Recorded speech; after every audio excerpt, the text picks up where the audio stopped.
সুপ্রিয় দর্শক, বর্তমান সময়ে ছোট পর্দার জনপ্রিয় অভিনেত্রী হলেন কেয়া পায়েল। কেয়া পায়েল সম্পর্কে আমরা অনেকেই জানলেও তার বাস্তব জীবন সম্পর্কে আমরা কিন্তু কেউই জানি না। তাই আজকের এই ভিডিওটি খুব ইন্টারেস্টিং হতে চলেছে। তাই ভিডিওটি একটি লাইক দিয়ে চ্যানেলটি সাবস্ক্রাইব করে পুরো ভিডিওটি দেখতে থাকুন। কেয়া পায়েলের আসল নাম কেয়া আক্তার পায়েল। তিনি জন্মগ্রহণ করেছেন 11 মার্চ 1994 সালে। সেই হিসাবে তার বর্তমান বয়স 32 বছর।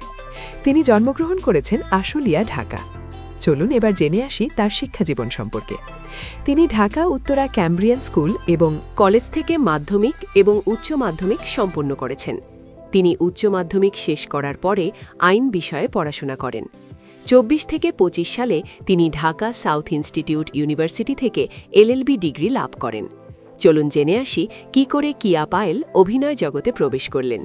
কিয়া পায়েল একজন মডেল হিসেবে ক্যারিয়ার শুরু করলেও বর্তমানে তিনি শীর্ষে একজন অভিনেত্রী। কিয়া পায়েল মূলত 2019 সালে ইন্দ্রবালা চলচ্চিত্রের মাধ্যমে বড় পর্দায় অভিনয় যাত্রা শুরু করেন।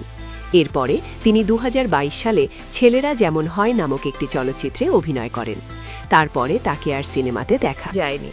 তারপরে তিনি নাটক ও টেলিফিল্মে কাজ করা শুরু করেন। তার অভিনীত নাটক ও টেলিফিল্মের সংখ্যা রয়েছে ইউটিউবে অসংখ্য। তিনি বেশিরভাগ অভিনয় করেছেন মুশফিকার ফারহান, তৌসিফ মাহমুদ এবং জোহানের বিপরীতে। তাদের নাটকগুলা দর্শকের মন জয় করেছেন। তাদের উল্লেখযোগ্য কিছু নাটক এটা আমাদের গল্প, অবুঝ মন, মায়ের ডাক, বউয়ের বাড়ি, রূপকথা ইত্যাদি।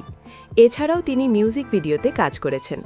জনপ্রিয় সিঙ্গার তালান, ইমরান মাহমুদ শেখ, সাদর মতো জনপ্রিয় সঙ্গীত শিল্পীদের সাথে মিউজিক ভিডিওতে কাজ করেছেন। চলুন এবার জেনে আসি কিয়া পায়েলের সোশ্যাল মিডিয়া সম্পর্কে। কিয়া পায়েলের টিকটকে প্রায় 3 মিলিয়নের মতো ফলোয়ার রয়েছে এবং ইনস্টাগ্রামে ফলোয়ার রয়েছে 2 মিলিয়নের মতো। তার অভিনয় যাত্রা শুরু হয় মূলত নির্মাতা ইশতিয়াক আহমেদ রোমেল ও কাজল আরফিন অমির সহকারী হিসেবে কিছুকাল কাজ করার পর তিনি নিয়মিত অভিনয় যাত্রা শুরু করেন। কিয়া পায়েলের শখ তার বন্ধুদের সাথে আড্ডা দেওয়া, পরিবারের সাথে সময় কাটানো এবং ভ্রমণ করা। আশা করি পুরো বিষয়টি আপনারা বুঝতে পেরেছেন। তো ভিডিওটি ভালো লাগলে অবশ্যই কমেন্ট করতে ভুলবেন না কিয়া পায়েলের কোন নাটকটি আপনার কাছে বেশি ভালো লাগে।